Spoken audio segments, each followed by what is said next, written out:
Hi friends, welcome to topper study. आप लोग thumbnail में देख ही चुके होंगे कि ये बिहार दरोगा का हल प्रश्न पत्र है ज्ञान बिंदु का। बहुत ही अच्छे से इसमें डिटेल में दिया हुआ है।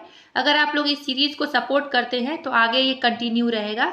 चलिए देखते हैं। आप लोग चैनल पर पहली बार विजिट कर सब्सक्राइब जरूर कर दीजिएगा। ये देखते हैं क्यों राजधानी है, तो इसका आंसर यूक्रेन की राजधानी क्यों है। और क्यों पूछा गया था यूक्रेन की राजधानी के बारे में, क्योंकि यूक्रेन उसमें बहुत ही चर्चा में था।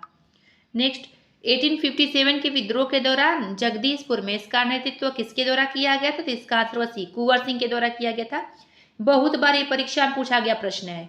1857 के बारे में, कुंवर सिंह के बारे में बहुत बार पूछा जाता है। अभी भी पूछा जाता है कहाँ के रहने वाले थे, तो जगदीशपुर के जमींदार थे।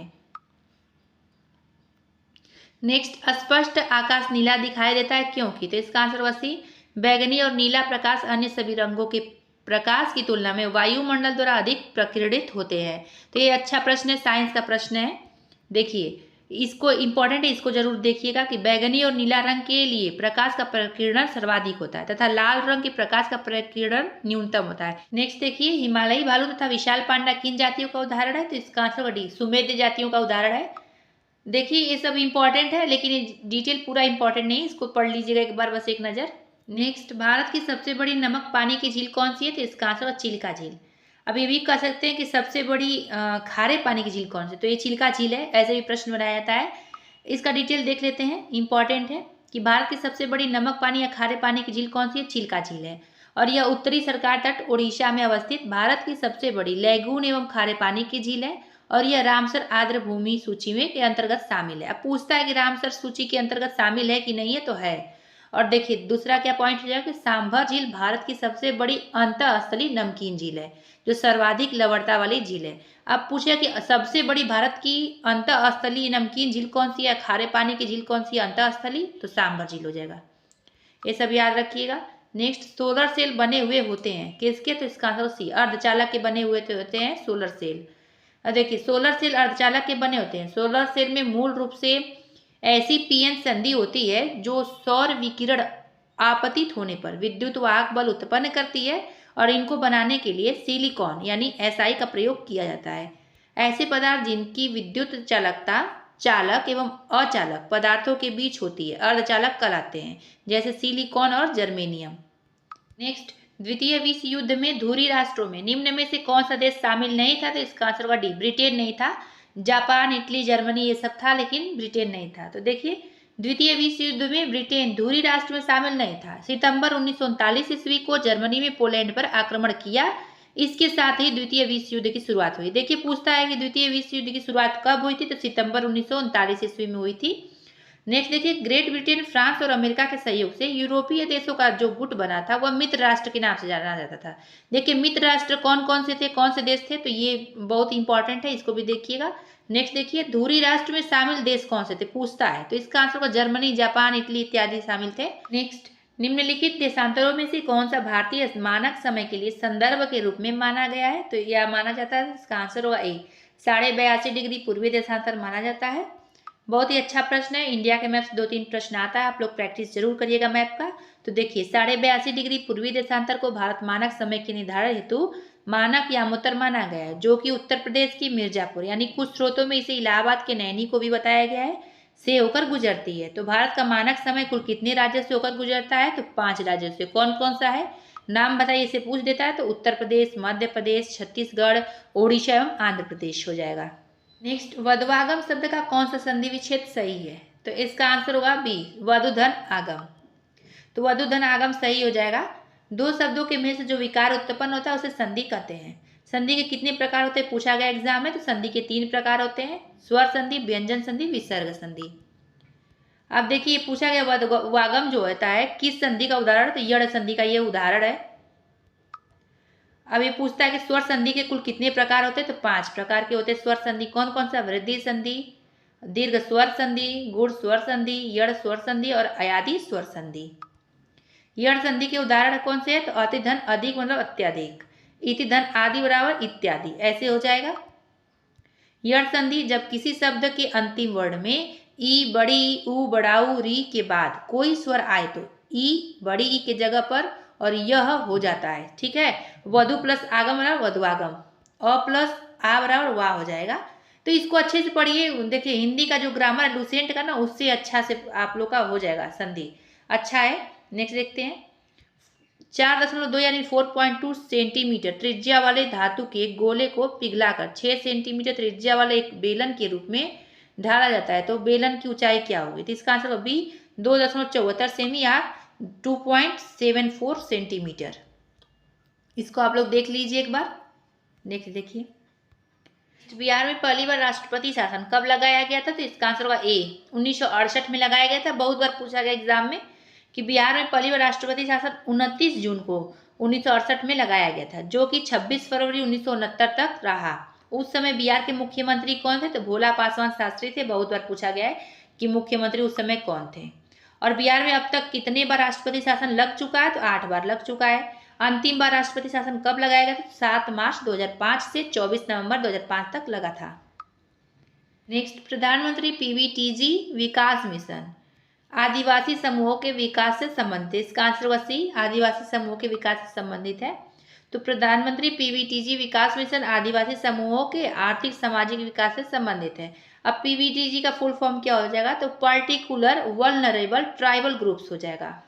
नेक्स्ट देखिए, जनजातीय मामलों के मंत्रालय पीवीटीजी के विकास की योजना लागू की है, जिसमें उनके व्यापक सामाजिक आर्थिक विकास के लिए 75 विशेष रूप से कमजोर जनजातीय समूह को शामिल किया गया। दोबारा पूछा जा सकता है। योजना के प्रावधानों के अनुसार राज्यों को 100% सहायता अनुदान उपलब्ध करवाया जाता है। अब 1973 से ढेबर आयोग ने आदिम जनजातीय आदिवासी जनजातीय समूह को एक अलग श्रेणी के रूप में बनाया, जो जनजातीय समूहों में कम विकसित है। और वर्ष 2006 ईस्वी में भारत सरकार ने पीटीजी का नाम बदलकर पीवीटीजी कर दिया। नेक्स्ट, भारतीय अंतरिक्ष नीति 2023 के अनुसार कौन सी संस्था अंतरिक्ष प्रौद्योगिकियों के अनुसंधान और विकास पर ध्यान केंद्रित करेगी? इसका आंसर होगा डी इसरो करेगी। अच्छा प्रश्न था, करेंट का प्रश्न था, तो ऐसा ही करेंट में प्रश्न पूछा जाता है, आप लोग देखिएगा। भारतीय अंतरिक्ष अनुसंधान संस्थान यानी इसरो द्वारा अंतरिक्ष नीति 2023 को मंजूरी दी गई है, और यह नीति अंतरिक्ष क्षेत्र में निजी क्षेत्र की भागीदारी को संस्थागत बनाने और इसरो के उन्नत अंतरिक्ष प्रौद्योगिकियों के अनुसंधान एवं विकास पर ध्यान केंद्रित करती है। बास्केटबॉल के मैदान को क्या कहते हैं? देखिए ऐसा ऐसा प्रश्न पूछा जाता है, तो इसका आंसर होगा बी बास्केटबॉल के मैदान को कोर्ट कहा जाता है। इस खेल का आविष्कार जेम्स स्मिथ ने 1891 ईस्वी में अमेरिका में किया था। देखिए राज्यसभा के कितने सदस्य मनोनीत किए जाते हैं? तो इसका आंसर होगा ए 12 सदस्य मनोनीत किए जाते हैं। तो राज्यसभा के 12 सदस्य को राष्ट्रपति द्वारा मनोनीत किया जाता है। किसके द्वारा? राष्ट्रपति के द्वारा। अनुच्छेद किसके तहत? अनुच्छेद 80 के 3 के तहत किया जाता है। और ये ऐसे व्यक्ति होते हैं जिन्हें कला, साहित्य, विज्ञान, समाज सेवा के संबंध में विशेष ज्ञान का अनुभव होता है। विजयनगर साम्राज्य में अमरम शब्द का क्या अर्थ है? तो अमरम शब्द का अर्थ है बी सैनिकों को अनुदान देना। विजयनगर साम्राज्य में अमरम शब्द का अर्थ है सैनिकों को दिया जाने वाला अनुदान। यह भूमि का सबसे बड़ा भूखंड था जो नायकों को प्रदान किया जाता था, किंतु भूमि पर नायकों का स्वामित्व नहीं होता था, बल्कि इससे होने वाली आय पर उनका विशेष अधिकार था। दोबारा पूछा जा सकता है। नेक्स्ट देखिए, राष्ट्रपति किसकी सलाह से लोकसभा को भंग कर सकते हैं? तो इसका आंसर होगा प्रधानमंत्री की सलाह से। पूछा जा सकता है कि किस अनुच्छेद के तहत? तो अनुच्छेद 85 के तहत। नेक्स्ट, प्रायद्वीपीय पठार की सर्वोच्च चोटी क्या है? तो इसका आंसर होगा ए अनाईमुडी है। बहुत ही अच्छा प्रश्न, कई बार एग्जामों में पूछा गया प्रश्न है ये, दोबारा पूछा जा सकता है। तो अन्नामलाई पर्वत की चोटी अनाईमुडी प्रायद्वीपीय पठार एवं दक्षिण भारत की सबसे ऊंची चोटी है। बहुत ही अच्छा प्रश्न, इसका डिटेल जरूरी है, पढ़ लीजिएगा। तो मोती प्राप्त करने के लिए संवर्धन किया जाता है। तो इसका आंसर होगा डी ऑयस्टर का क्या किया जाता है? संवर्धन किया जाता है मोती प्राप्त करने के लिए। नेक्स्ट, मनुष्य नेत्र में पुतली के आकार का नियंत्रण होता है। तो इसका आंसर होगा ए परितारिका द्वारा। और परितारिका द्वारा मतलब आइरिस द्वारा, जिसको हिंदी में नहीं मालूम हो तो आइरिस जान लीजिए आप लोग। तो इसका हो जाएगा ये। अब देखिए, कॉर्निया के पीछे एक संरचना होती है जिसे परितारिका कहते हैं। परितारिका गहरा पेशी डायफ्राम होता है जो पुतली के आकार को नियंत्रित करता है। नेक्स्ट, निम्न केंद्रीय प्रवृत्ति का कौन सा मान सभी अवलोकनों पर आधारित नहीं है? तो इसका आंसर होगा सी गुणोत्तर माध्य। देख लीजिए आप लोग इसको। अधिक अपवर्तनांक वाला माध्यम कौन सा है? तो इसका आंसर होगा ए दूसरे माध्यम की अपेक्षा प्रकाशित सघन है। देखिए, दो माध्यमों की तुलना करते समय अधिक अपवर्तनांक वाला माध्यम दूसरे की अपेक्षा प्रकाशित सघन है और दूसरा कम अपवर्तनांक वाला माध्यम प्रकाशित विरल माध्यम है। नेक्स्ट, सतलज तथा काली नदी के मध्य हिमालय जाना जाता है। इसका आंसर का बी, कुमायूं हिमालय के नाम से जाना जाता है। जिसका लगेगा डिटेल बताना चाहिए तो उसका डिटेल बताएंगे, नहीं तो आप लोग देख लीजिएगा, क्योंकि वीडियो लॉन्ग होता है तो अच्छा नहीं रहता है, लॉन्ग हो जाता है तो ज़्यादा लोग पसंद नहीं करते हैं। तो देखिए, सतलज तथा काली नदी के मध्य हिमालय को कुमायूं हिमालय के नाम से जाना जाता है। अब देखिए, प्रादेशिक विभाजन नाम पूछा जा सकता है दोबारा परीक्षाओं में। तो सिंधु एवं सतलज नदियों के मध्य क्या कहा जाता है? पंजाब हिमालय कहा जाता है। सतलज एवं काली नदियों के मध्य तो कुमायूं हिमालय, और काली एवं तीस्ता नदियों के मध्य तो नेपाल हिमालय, और तीस्ता एवं दिहांग नदियों के मध्य तो असम हिमालय कहा जाता है। दोबारा पूछा जा सकता है इसके बारे में। नेक्स्ट, सरकार द्वारा अवरोधों अथवा प्रतिबंधों को हटाना कहलाता है, क्या कहलाता है ये पूछा गया, तो इसका आंसर उदारीकरण कहलाता है। नेक्स्ट, 1809 ईस्वी में फारसी में गिफ्ट टू मोनोथिस्ट किसने लिखा, तो इसका आंसर होगा सी, राजा राम मोहन राय द्वारा लिखा गया है। गिफ्ट टू मोनोथिस्ट या तुअफल उल मुहाविदीन। देखिए, तुअफल उल मुहाविदीन के बारे में कई बार पूछा गया है, कई बार एग्जामों में आया, दोबारा आ सकता है, तो इसको देखिएगा। पटना उच्च न्यायालय के वर्तमान में मुख्य न्यायाधीश कौन है, तो आंसर इसका होगा बी, के विनोद चंद्रन है। ये भी इंपॉर्टेंट, दोबारा पूछा जा सकता है। हाल ही में बी पर जो है खबरों में था वो क्या है, तो इसका आंसर होगा डी, चक्रवात है। बहुत चर्चा में था और हम करंट कराए थे तो बताए थे कि इंपॉर्टेंट है ये। नेक्स्ट, निम्नलिखित में से कौन सा ताप विद्युत परियोजना महाराष्ट्र में स्थित नहीं है, तो इसका आंसर होगा सी, कहलगांव नहीं है। अब पूछेगा कहलगांव कहाँ है, तो कहलगांव ताप विद्युत परियोजना महाराष्ट्र में स्थित नहीं है, यह भागलपुर बिहार में स्थित है। बिहार के भागलपुर में स्थित है कहलगांव, और यह परियोजना एनटीपीसी के अधीन कोयला आधारित संयंत्र है। ये सब रिपीट किया जा सकता है दोबारा। किसी वस्तु का चंद्रमा पर भार पृथ्वी पर उसके भार का 1/6 भाग होता है, 1/6 भाग होता है। इसका आंसर डी हो जाएगा। पानी का क्वथनांक सेल्सियस में होता है कितना, तो इसका answer 100 degree Celsius. Reverse repo दर में वृद्धि होती है तो क्या होता है, तरलता घटती है, ठीक है। और ये इकोनॉमिक्स का प्रश्न है। तो रिवर्स रेपो रेट में वृद्धि होती है तो तरलता घटती है। रिवर्स रेपो दर वह दर है जो भारतीय रिजर्व बैंक अपने ग्राहकों को उनसे लिए गए अल्पकालिक ऋणों पर प्रदान करता है। रिवर्स रेपो दर का प्रयोग आरबीआई द्वारा वाणिज्यिक बैंकों से अल्पकालिक ऋण लेकर अर्थव्यवस्था से तरलता को निकालने या कम करने के लिए किया जाता है। रिवर्स रेपो दर में वृद्धि का प्रभाव क्या होता है, तो वाणिज्यिक बैंकों के पास पूंजी की कमी होगी, बाजार में तरलता में कमी होगी और परिणाम स्वरूप ब्याज दरों में वृद्धि होगी। अर्थव्यवस्था में तरलता में कमी होगी और उपभोग व्यय एवं निवेश व्यय में गिरावट, आर्थिक समग्र मांग में कमी होगी। दोबारा पूछा जा सकता है, इसलिए डिटेल बता रहे हैं। मुद्रास्फीति नियंत्रण, तो वस्तु एवं सेवाओं की कीमतों में भी कमी आएगी। नेक्स्ट, गागर में सागर भरना मुहावरे का अर्थ क्या है, तो इसका आंसर थोड़े शब्दों में अधिक कहना। नेक्स्ट, हथेली पर सरसों उगाना, इसका मतलब असंभव कार्य करना। छाती दूनी होना तो उत्साहित होना। अक्ल के घोड़े दौड़ाना, सिर्फ कल्पना करना। नेक्स्ट, धुआंधार प्रपात का संबंध निम्नलिखित में से किस नदी से, तो इसका आंसर डी, नर्मदा नदी से है धुआंधार प्रपात का संबंध। एक दुकानदार को अपने माल का क्रय मूल्य से कितना अधिक प्रतिशत अंकित करना चाहिए कि अंकित मूल्य पर 20% की छूट देने पर भी उसे 20% का लाभ हो, तो इसका आंसर सी, 50%। आप लोग इसका डिटेल देख लीजिए कैसे किया गया है। इसको कई यूट्यूब चैनल में ट्रिक से बताया गया है परसेंटेज को, तो उसको देख लीजिएगा आप लोग जिसको मैथ नहीं आता है। गुरु दक्षिणा शब्द में कौन सा समास है, तो इसका आंसर होगा बी, तत्पुरुष समास है। अब समास का जब दो या दो से अधिक शब्दों से मिलकर जो नया शब्द बनता है उसे समास कहते हैं। समास के भेद क्या होते हैं, तो अव्ययी भाव समास, तत्पुरुष समास, बहुब्रीहि समास, द्विगु समास, द्वंद्व समास और कर्मधारय समास। नेक्स्ट, सिनेमेटोग्राफी संशोधन विधेयक 2023 का मुख्य उद्देश्य क्या है, तो इसका आंसर हो जाएगा सी, पायरेटेड फिल्म कंटेंट को रोकना व आयु अनुसार रेटिंग सुनिश्चित करना।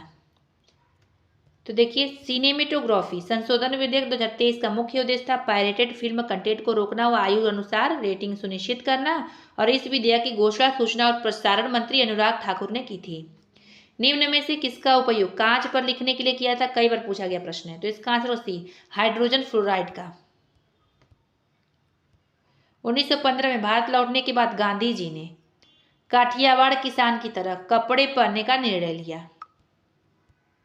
नेक्स्ट, मध्यकाल में सामंत को उसका लॉर्ड जो जमीन नेता था वो क्या कहलाता था, इसका आंसर होगा बी, फीफ कहलाता था। अब ये तो प्रश्न बहुत लोग को नहीं आया होगा, ऐसा प्रश्न पूछा है। निम्न में से कौन सा मिश्रण नहीं है, तो इसका आंसर वही आसवित जल जो है मिश्रण नहीं है, बाकी सारा है। एक देश में एक विशेष वर्ष के दौरान उत्पादित सभी अंतिम वस्तुओं और सेवाओं के कुल मूल्य को क्या कहा जाता है, तो इसका आंसर को डी सकल घरेलू उत्पाद कहा जाता है, यानी जीडीपी। प्रथम विश्व युद्ध का तत्कालीन कारण क्या था, तो इसका आंसर होगा डी ऑस्ट्रियन राजकुमार फर्डिनेंड की हत्या तत्कालीन कारण था। कब, तो 18 जून 1914 को। और इस घटना को और किस नाम से जाना जाता है, तो इस घटना को सेराजोवा हत्याकांड के नाम से भी जाना जाता है।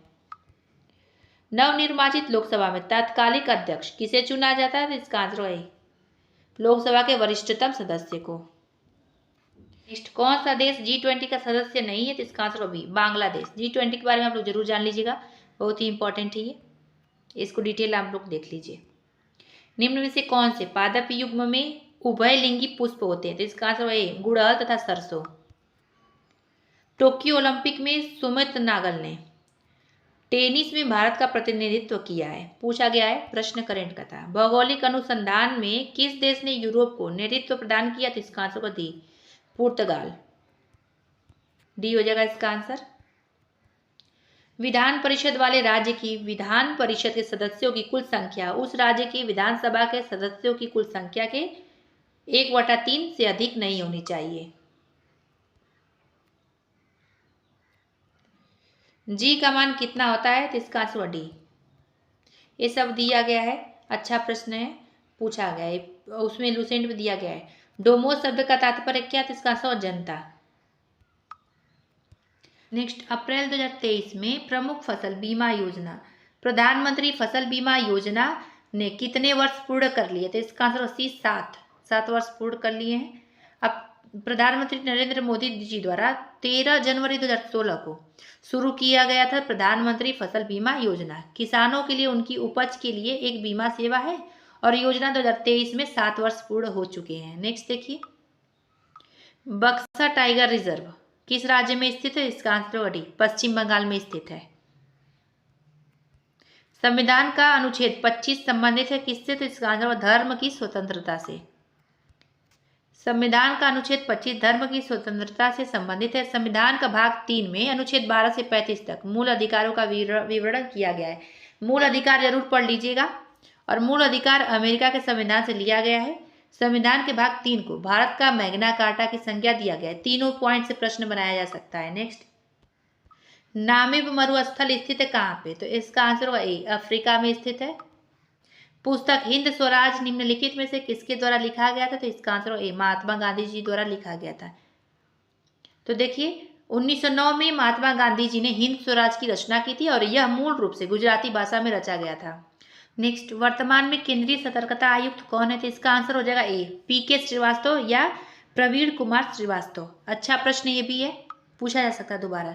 तो वर्तमान में केंद्रीय सतर्कता आयुक्त पीके श्रीवास्तव हैं और केंद्रीय सतर्कता आयोग केंद्र सरकार में भ्रष्टाचार रोकने के लिए एक प्रमुख संस्था है और संथाना समिति की सिफारिश पर सन 1964 ईस्वी में केंद्र सरकार द्वारा पारित एक प्रस्ताव के अंतर्गत इसका गठन किया गया था। पूछा जाता है कि इस समिति के अंतर्गत आया था, तो इसी संथाना समिति के अंतर्गत हुआ था।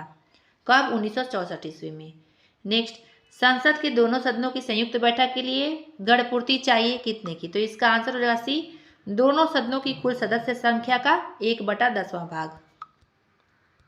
तो संसद के दोनों सदनों की कुल संयुक्त बैठक के लिए गणपूर्ति दोनों सदनों की कुल सदस्य संख्या का 1/10 होना चाहिए। और कोरम या गणपूर्ति सदस्यों की न्यूनतम संख्या जिनकी उपस्थिति से सदन का कार्य संपादित होता है और यह प्रत्येक सदन में पीठासीन अधिकारी समेत कुल सदस्यों का 10वां हिस्सा होता है। ये पॉलिटी का प्रश्न है। नेक्स्ट, भारत में प्रतिवर्ष आर्थिक सर्वेक्षण कौन प्रकाशित करता है, तो इसका आंसर है ए वित्त मंत्रालय भारत सरकार द्वारा। तो इससे अर्थव्यवस्था के मुख्य घटकों जैसे महंगाई दर, बुनियादी ढांचे, कृषि और विदेशी मुद्रा भंडार जैसे प्रमुख क्षेत्रों में रुझानों का विस्तृत विवरण दिया जाता है। ये इतना इंपॉर्टेंट नहीं है। नेक्स्ट देखिए, ये मैथ का प्रश्न है, तो इसका आंसर देख लीजिए सी हो जाएगा इसका आंसर। आप लोग देख लीजिए कैसे सॉल्व होगा, लेकिन इसको ट्रिक से ही सॉल्व करिएगा। इतना बड़ा सॉल्व करेंगे तो टाइम लग जाएगा। संसाधन जो वर्षों के उपभोग से समाप्त हो जाता है उन्हें क्या कहते हैं, तो इसका आंसर बी अनवीकरणीय कहलाता है। नेक्स्ट, जीवों के परिरक्षित अवशेष कहलाते हैं क्या है? तो इसका आंसर वो जीवाश्म कहलाते हैं, जीवों के परिरक्षित अवशेष। नेक्स्ट, बाबू जगजीवन राम छात्रावास योजना का संबंध किस विद्यार्थियों के लिए छात्रावास निर्माण थे? तो एससी यानी अनुसूचित जाति के छात्रों के लिए है। तो देखिए इसको डिटेल देख लीजिएगा, डेट पूछा जा सकता है इसके बारे में, और इसमें कोई इंपॉर्टेंट नहीं है उतना। कौन सी भारतीय कंपनी बहुराष्ट्रीय निगम नहीं है? तो इसका आंसर होगा ए, BSNL यानी BSNL का नहीं है, भारतीय कंपनी बहुराष्ट्रीय निगम नहीं है। नेक्स्ट, भारत की स्वदेशी लाइट कॉम्बैट एयरक्राफ्ट तेजस ने अपनी हथियार क्षमता के 5वीं जनरेशन की Python 5 air to air combat missile को जोड़ा है। नेक्स्ट, बिहार के कौन से राज्यपाल भारत के राष्ट्रपति बने थे? तो इसका आंसर डी, रामनाथ कोविंद जी बने थे। उस समय पूछा गया था, अच्छा प्रश्न था। Next, Nathpa Jhakri hydel power project Bharat के किस राज्य में स्थित है? इसका आंसर होगा हिमाचल प्रदेश। ये हिमालय नहीं होगा, हिमाचल प्रदेश में स्थित है। ये पूछता है किस नदी पर स्थित है? सतलज नदी पर ये स्थित है। नेक्स्ट, चमगादड़ तथा पक्षी के पंख हैं, तो इसका आंसर समवृत्ति अंग के। इंडियन नेशनल कांग्रेस का प्रथम अध्यक्ष कौन था? तो इसका आंसर होगा सी, व्योमेश चंद्र बनर्जी थे। अच्छा प्रश्न है ये, इसका डिटेल जानना जरूरी है। भारतीय राष्ट्रीय कांग्रेस की स्थापना एक अवकाश प्राप्त अंग्रेज ICS अधिकारी एलन ऑक्टेवियन ह्यूम द्वारा दिसंबर 1885 ईस्वी में किया गया था। कब? 1885 में। इसकी प्रथम बैठक कब हुई थी? तो 28 दिसंबर 1885 ईस्वी को बम्बई के ग्वालियर टैंक स्थित गोकुलदास तेजपाल संस्कृत कॉलेज में हुआ था। पूछता है इसका नाम, कॉलेज का नाम, तो गोकुलदास तेजपाल संस्कृत कॉलेज था। और इस अधिवेशन के प्रथम अध्यक्ष थे व्योमेश चंद्र बनर्जी तथा सचिव कौन थे? तो A.O. ह्यूम थे। E20 क्या है? तो इसका आंसर डी, एल्कोहल मिश्रित पेट्रोल है। नेक्स्ट, नाइट्रोजन एक आवश्यक तत्व है जिसका उपयोग प्रोटीन के संश्लेषण में किया जाता है। अंतर्राष्ट्रीय शांति दिवस कब मनाया जाता है? तो इसका आंसर होगा ए, 21 सितंबर को मनाया जाता है। 21 सितंबर 2023 को अंतर्राष्ट्रीय शांति दिवस मनाए जाने की घोषणा की गई, जिसका थीम क्या था? तो शांति के लिए कार्यवाही, वैश्विक लक्ष्यों के लिए हमारी महत्वाकांक्षा। बड़े स्क्रीन पर जेम्स बॉन्ड की भूमिका निभाने वाले प्रथम अभिनेता कौन थे? इसका आंसर होगा ए, शॉन कॉनरी थे। नेक्स्ट, भारतीय संविधान का कौन सा अनुच्छेद सर्वोच्च न्यायालय के बारे में? तो इसका आंसर भी 124 अनुच्छेद इंपॉर्टेंट है बस इसमें। IPL 2023 की विजेता टीम कौन सी थी? इसका आंसर भी चेन्नई सुपर किंग्स। करेंट का प्रश्न था। नेक्स्ट देखिए, choose the correct translation of the sentence given below from the option that follow. तो गांधी जी ने सत्याग्रह आंदोलन प्रारंभ किया था, तो इसका answer B, Gandhi ji started the satyagraha movement. इसका आ जाएगा, इंग्लिश पूछा गया है। भारत के राष्ट्रीय प्रतिदर्श सर्वेक्षण संगठन का क्या उत्तरदायित्व है? तो इसका आंसर बी, विभिन्न क्षेत्रों में अखिल भारतीय स्तर पर बड़े पैमाने के सर्वेक्षण करना। नेक्स्ट देखिए, भारत सरकार का प्रथम लॉ ऑफिसर है कौन? तो इसका आंसर सी, अटॉर्नी जनरल है। तो भारत सरकार का प्रथम लॉ ऑफिसर अटॉर्नी जनरल होते हैं, यानी महान्यायवादी होते हैं। संविधान के अनुच्छेद 76 के अनुसार महान्यायवादी के पद का प्रावधान किया गया है, और महान्यायवादी का कोई निश्चित कार्यकाल नहीं होता है, पूछा जाता है इसके बारे में। और ये राष्ट्रपति के पश्चात पर्यंत पद धारण करते हैं। और वर्तमान में भारत के महान्यायवादी कौन? तो R वेंकट रमण है।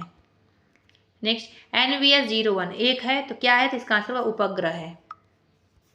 नेक्स्ट, बोस्कियाना गुलजार पर एक हिंदी पुस्तक किसके द्वारा संकलित की गई है? तो इसका आंसर होगा बी, यशवंत व्यास के द्वारा। इसका आंसर होगा 80 का, इसका आंसर हो जाएगा सी, 3286 रुपये। नेक्स्ट देखिए, नौजवान भारत सभा की स्थापना किसने की थी? तो इसका आंसर होगा भगत सिंह ने। कब की थी? तो इसका स्थापना 1926 में हुआ था।